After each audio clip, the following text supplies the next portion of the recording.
chairperson of the Kenya National Examinations Council, my colleague PS Dr. Kipsang, and Masi Karogo, the acting CEO at the Kenya National Examinations Council. We had 2 members of the board, 2 members of the council with us. Someone get Mrs. Saina and Donsati from the PS's boardroom. They probably don't know that we've started, but anyway, they will find us underway. Ladies and gentlemen, I want to start by saying this. We are ready to mount the Kenya National Examinations 2017. We are totally ready, completely prepared. As usual, we have been having our usual and regular planned meetings. All the activities that are supposed to take place have taken place. We have completed the program.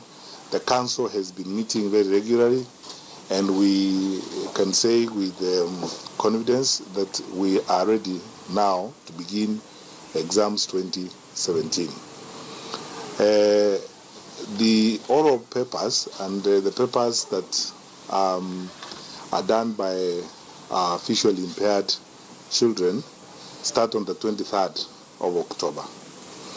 And then the rest of the papers will follow thereafter. The intensity of the exam picks up on the 6th to 29th of November. That is Kenya's Certificate of Secondary Education. So we are technically ready to proceed from the 23rd of October all the way to the 29th of November for KCSE. KCPE is scheduled to be done on 1st and 2nd of November, but the day before, 31st, we will have what we usually do as a critical part of that exam, which is a rehearsal.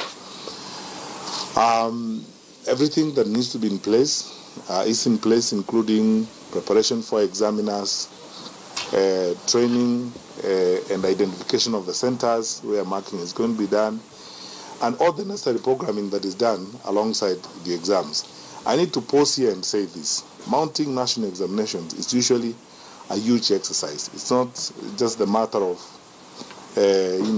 our children going into the examination room. It is a huge exercise which begins at the beginning of the year. So it takes a long time to prepare, and it takes a long time to ensure that everything is in place. But again, I reiterate the position that we are totally ready to mount the exams. We are alive, however, to the reality that we are likely to, or we are going to have a rerun of the presidential election, and as a result, we have requested the IEBC to consider doing this before the 17th of October. I have both had conversations with the chairperson of the commission, and we have written formally to him to request the commission humbly to consider holding that election a week before the 17th of October, because even if we want to start off on the 23rd, we will need a week or 2 earlier to ensure that the schools, especially where the practical exams are going to be done and so on, are ready.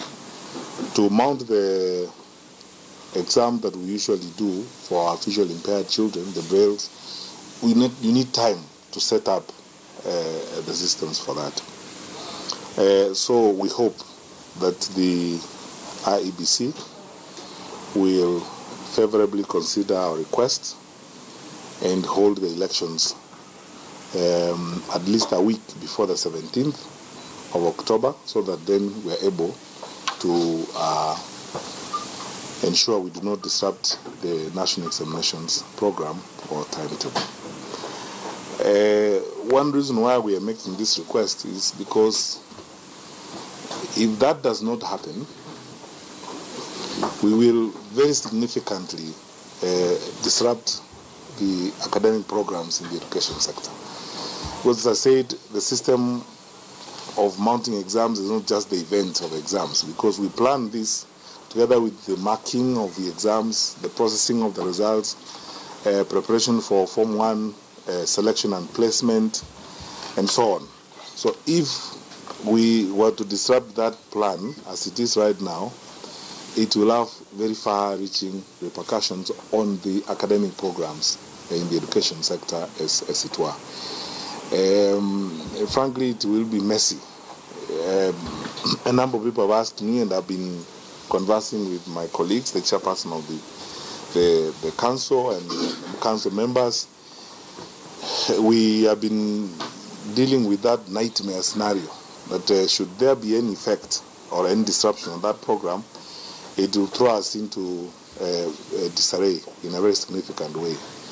But we hope that the Commission will indulge us and will consider the welfare of our children, especially because I think, truth be told, campaigns have been going on for quite a while.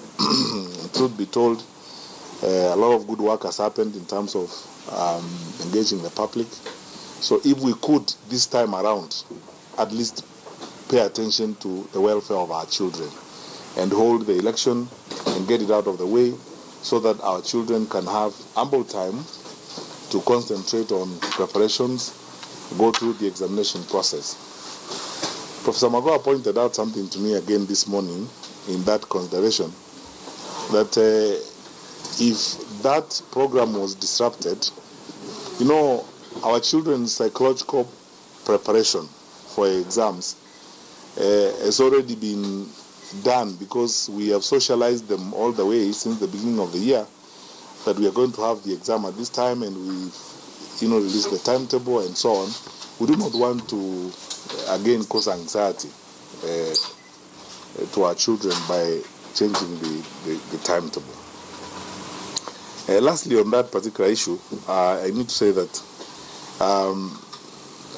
we sincerely hope that even before the actual election date happens, the IEBC and all the players in the electoral process will take cognizance of the fact that this time round the main campaigns are going to happen while our schools are in session, and not just in session at a very critical time in the year. This is our shortest term, school term.